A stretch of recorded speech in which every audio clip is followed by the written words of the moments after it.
This is the story of a man named Stanley. Stanley worked for a company in a big building where he was employee number 427. Employee number 427's job was simple. He sat at his desk in room 427 and he pushed buttons on a keyboard. Orders came to him through a monitor on his desk, telling him what buttons to push, how long to push them, and in what order. This is what employee 427 did every day of every month of every year. And although others might have considered it soul-rending, Stanley relished every moment that the orders came in, as though he had been made exactly for this job. And Stanley was happy. And then one day, something very peculiar happened. Something that would forever change Stanley. Something he would never quite forget. He had been at his desk for nearly an hour when he realized that not one single order had arrived on the monitor for him to follow. No one had showed up to give him instructions, call a meeting, or even say hi. Never in all his years at the company had this happened, this complete isolation. Something was very clearly wrong. Shocked, frozen solid, Stanley found himself unable to move for the longest time. But as he came to his wits and regained his senses, he got up from his desk and stepped out of his office.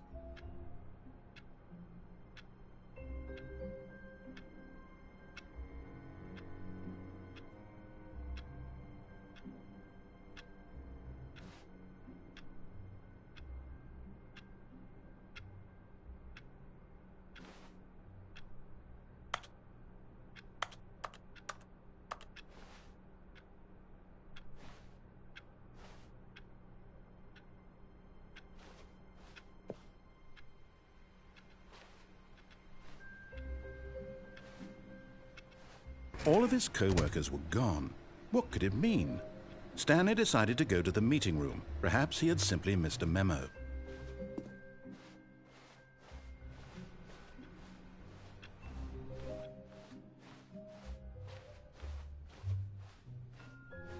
When Stanley came to a set of 2 open doors, he entered the door on his left.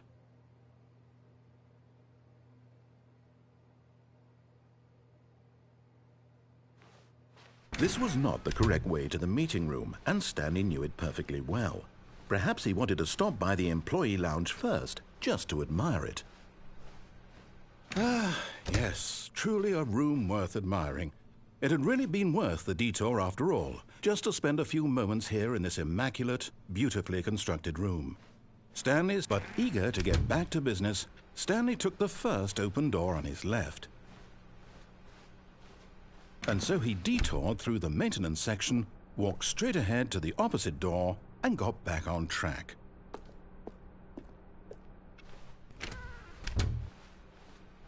Yet there was not a single person here either. Feeling a wave of disbelief, Stanley decided to go up to his boss's office, hoping he might find an answer there.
Coming to a staircase, Stanley walked upstairs to his boss's office.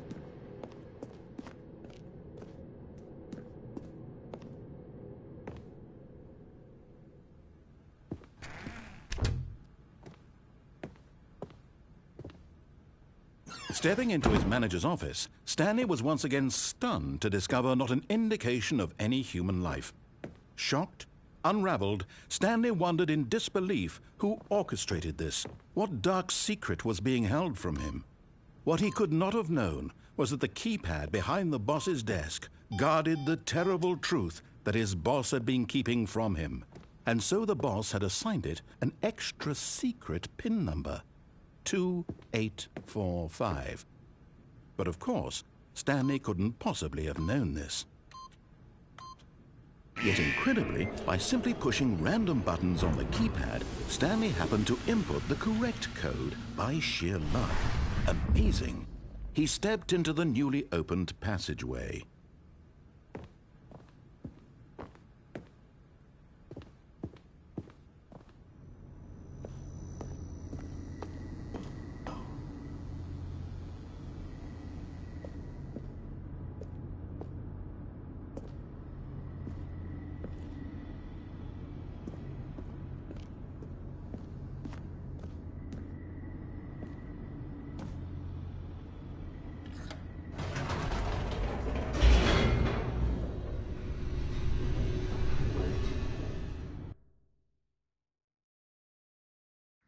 Descending deeper into the building, Stanley realized he felt a bit peculiar. It was a stirring of emotion in his chest, as though he felt more free to think for himself, to question the nature of his job.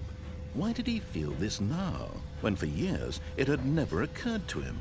This question would not go unanswered for long.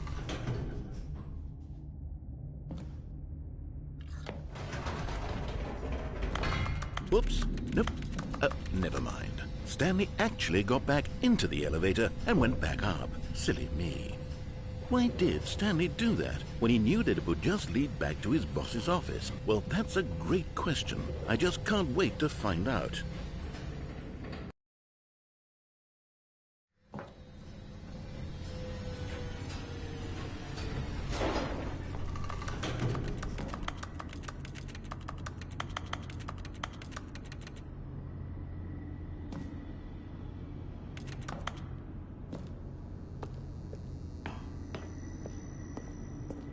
Here we are, Stanley. It's your boss's office. Exactly the way it was before you got onto the elevator.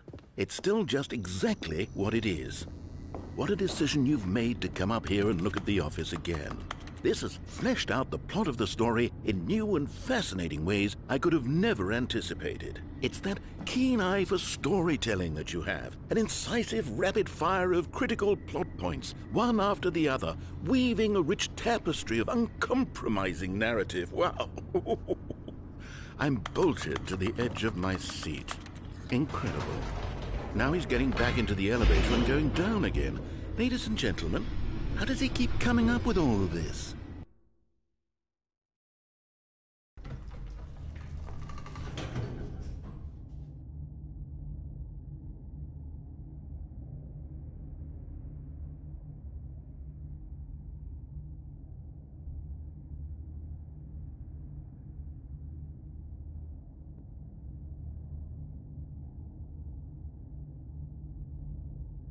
Surely this time Stanley will walk forward into the spooky corridor. Stanley walked straight ahead through the large door that read Mind Control Facility.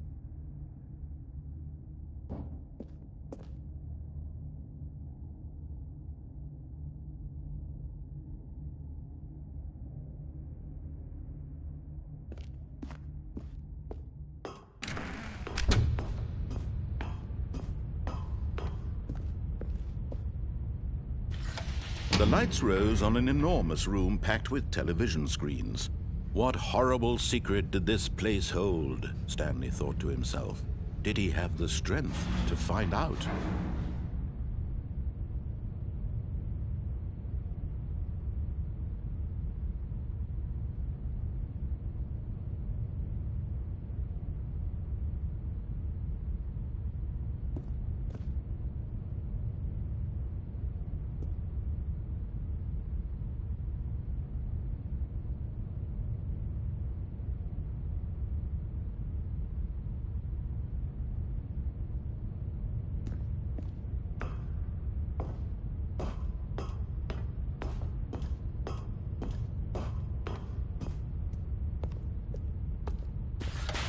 Now the monitors jumped to life, their true nature revealed.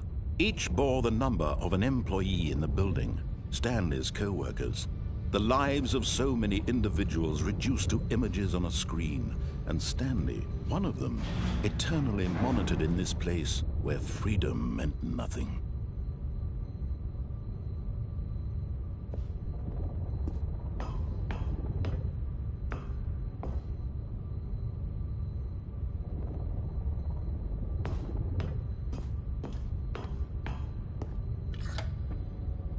This mind control facility, it was too horrible to believe. It couldn't be true. Had Stanley really been under someone's control all this time? Was this the only reason he was happy with his boring job? That his emotions had been manipulated to accept it blindly?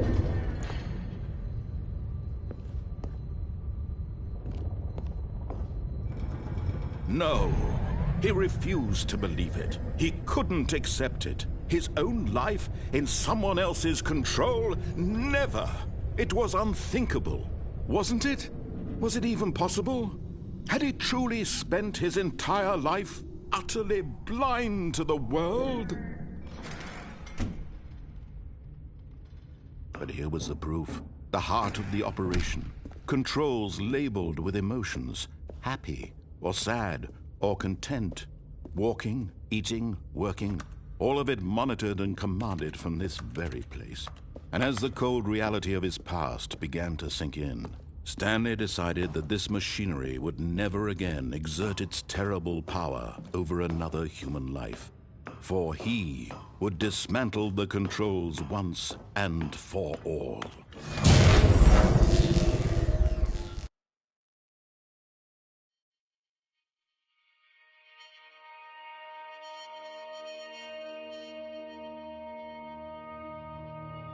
Blackness, and a rising chill of uncertainty. Was it over? Yes! He had won! He had defeated the machine, unshackled himself from someone else's command. Freedom was mere moments away. And yet, even as the immense door slowly opened, Stanley reflected on how many puzzles still lay unsolved. Where had his co-workers gone? How had he been freed from the machine's grasp? What other mysteries did this strange building hold? But as sunlight streamed into the chamber, he realized none of this mattered to him. For it was not knowledge or even power that he had been seeking, but happiness. Perhaps his goal had not been to understand, but to let go. No longer would anyone tell him where to go, what to do, or how to feel. Whatever life he lives, it will be his. And that was all he needed to know. It was perhaps the only thing worth knowing. Stanley stepped through the open door.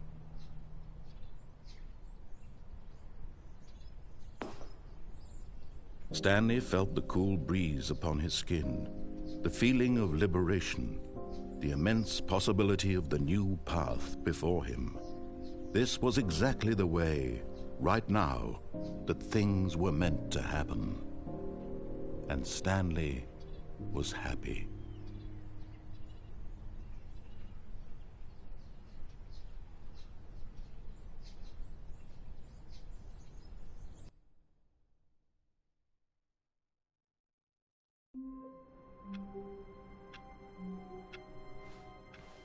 All of his co-workers were gone. What could it mean? Stanley decided to go to the meeting room. Perhaps he had simply missed a memo.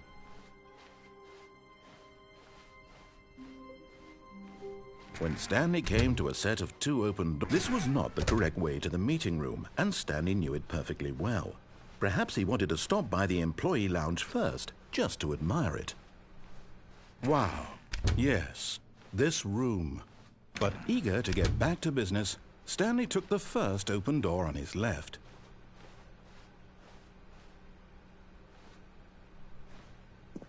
Stanley was so bad at following directions, it's incredible he wasn't fired years ago.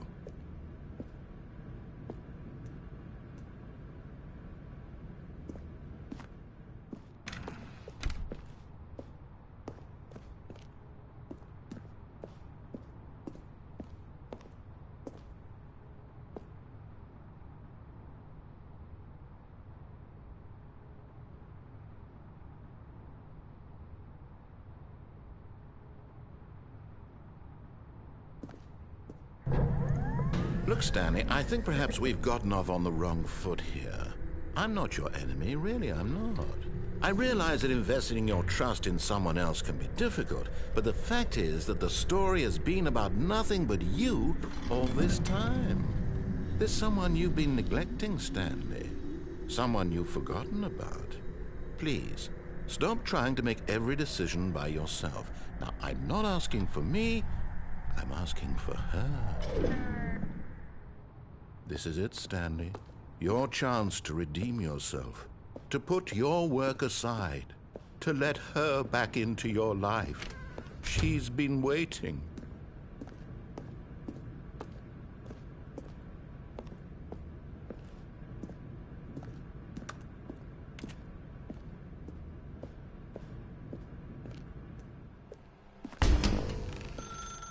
That's her, Stanley. You need to be the one to do this, to reach out to her. If you can truly place your faith in another, then pick up the phone.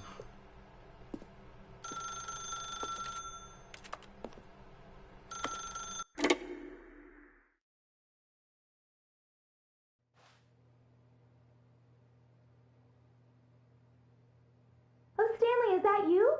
Hold on, sweetie. Sorry to keep you waiting. I'm just pulling the bread out of the oven. All right. Okay, there we go. All right, now, I want you to come in and tell me all about your day. Gotcha. Oh, come on. Did you actually think you had a loving wife who'd want to commit their life to you? I'm trying to make a point here, Stanley. I'm trying to get you to see something. Come inside. Let me show you what's really going on here. This is a very sad story about the death of a man named Stanley. Stanley is quite a boring fellow. He has a job that demands nothing of him, and every button that he pushes is a reminder of the inconsequential nature of his existence. Look at him there, pushing buttons, doing exactly what he's told to do. Now he's pushing a button. Now he's eating lunch. Now he's going home. Now he's coming back to work. One might even feel sorry for him, except that he's chosen this life.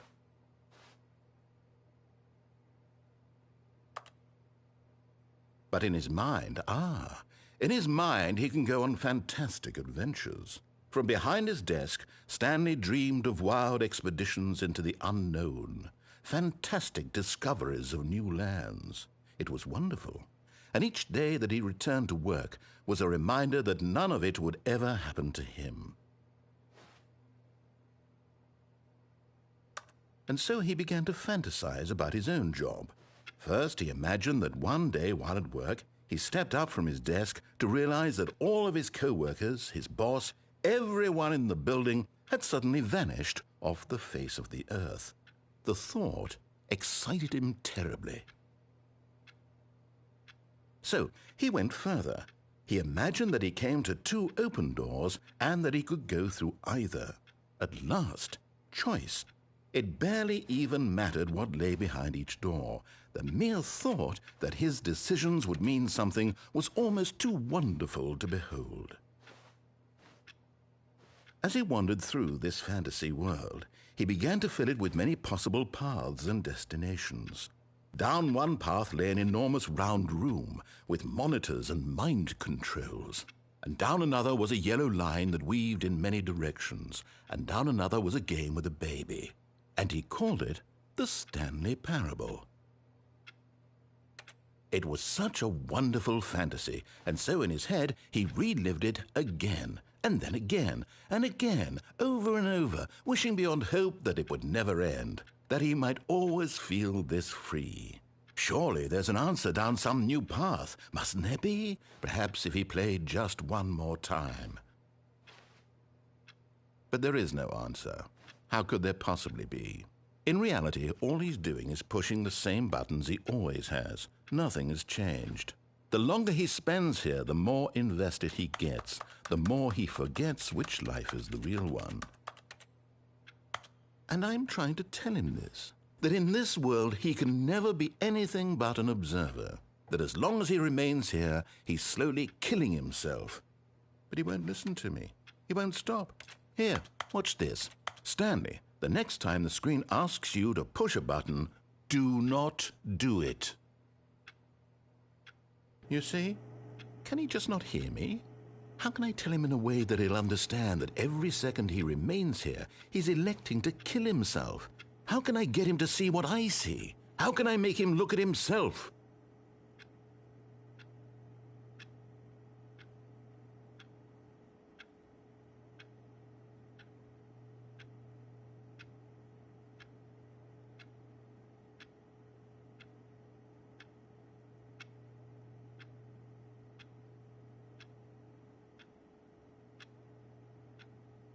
I suppose I can't, not in the way I want him to. But I don't make the rules. I simply play to my intended purpose, the same as Stanley. We're not so different, I suppose. I'll try once more to convey all this to him. I'm compelled to. I must. Perhaps, well, maybe this time he'll see. Maybe this time. And I tried again, and Stanley pushed a button. And I tried again, and Stanley pushed a button. And I tried.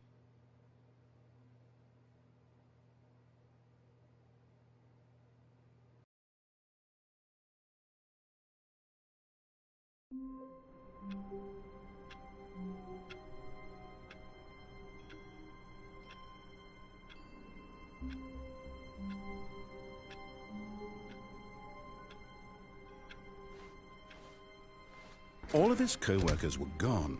What could it mean? Stanley decided to go to the meeting room. Perhaps he had simply missed a memo.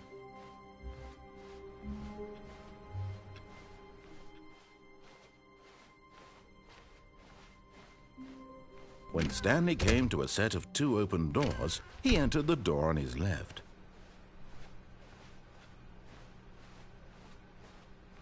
Yet there was not a single person here either. Feeling a wave of disbelief, Stanley decided to go up to his boss's office. Coming to a staircase, Stanley walked upstairs to his boss's office. But Stanley just couldn't do it. He considered the possibility of facing his boss. Admitting he had left his post during work hours, he might be fired for that. And in such a competitive economy, why had he taken that risk? All because he believed everyone had vanished? His boss would think he was crazy. And then something occurred to Stanley. Maybe, he thought to himself, maybe I am crazy. All of my co-workers blinking mysteriously out of existence in a single moment for no reason at all? None of it made any logical sense. And as Stanley pondered this, he began to make other strange observations. For example, why couldn't he see his feet when he looked down? Why did doors close automatically behind him wherever he went? And for that matter, these rooms were starting to look pretty familiar. Were they simply repeating? No, Stanley said to himself, this is all too strange. This can't be real. And at last, he came to the conclusion that had been on the tip of his tongue. He just hadn't found the words for it. I'm dreaming, he yelled. This is all a dream. Oh, what a relief Stanley felt to have finally found an answer, an explanation. His co-workers weren't actually gone. He wasn't going to lose his job. He wasn't crazy after all. And he thought to himself, I suppose I'll wake up soon. I'll have to go back to my boring real-life job pushing buttons. I may as well enjoy this while I'm still lucid. So, he imagined himself flying and began to gently float above the ground. Then he imagined himself soaring through space on a magical starfield, and it too appeared. It was so much fun, and Stanley marveled that he had still not woken up. How was he remaining so lucid? And then perhaps the strangest question of them all entered Stanley's head. One he was amazed he hadn't asked himself sooner. Why is there a voice in my head dictating everything that I'm doing and thinking? Now the voice was describing itself being considered by Stanley, who found it particularly strange. I'm dreaming about a voice describing me, thinking about how it's describing my thoughts, he thought. And while he thought it all very odd and wondered if this voice spoke to all people in their dreams, the truth was that, of course, this was not a dream. How could it be? Was Stanley simply deceiving himself? believing that if he's asleep, he doesn't have to take responsibility for himself. Stanley is as awake right now as he's ever been in his life. Now, hearing the voice speak these words was quite a shock to Stanley. After all, he knew for certain, beyond a doubt, that this was in fact a dream. Did the voice not see him float and make the magical stars just a moment ago? How else would the voice explain all that? This voice was a part of himself too. Surely, if he could just...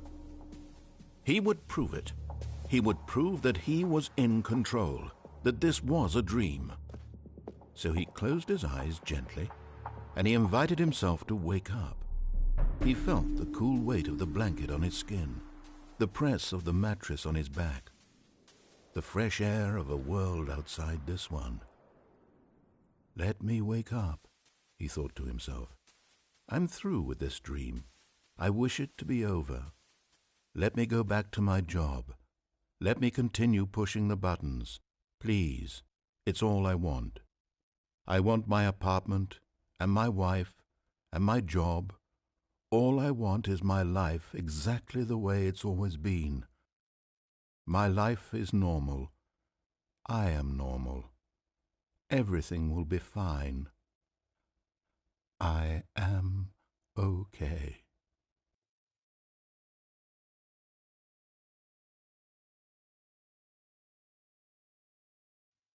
Stanley began screaming. Please, someone, wake me up. My name is Stanley. I have a boss. I have an office. I am real. Please, just someone tell me I am real. I must be real. I must be. Can anyone hear my voice? Who am I? Who am I? And everything went black.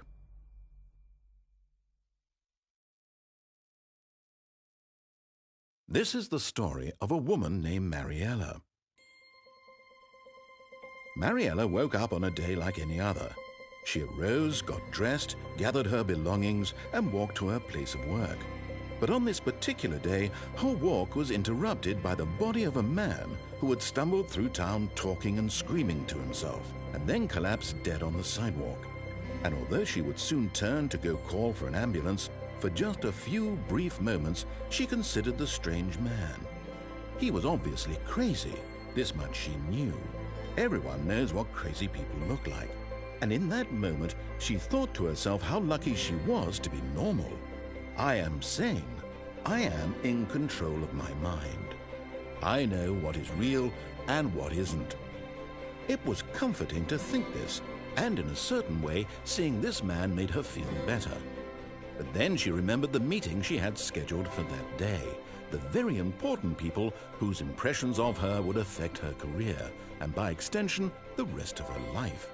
She had no time for this, so it was only a moment that she stood there, staring down at the body. And then she turned and ran.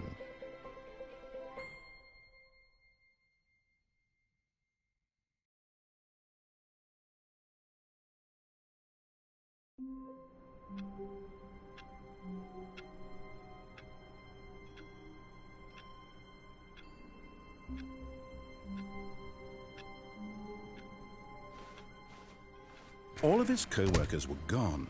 What could it mean? Stanley decided to go to the meeting room. Perhaps he had simply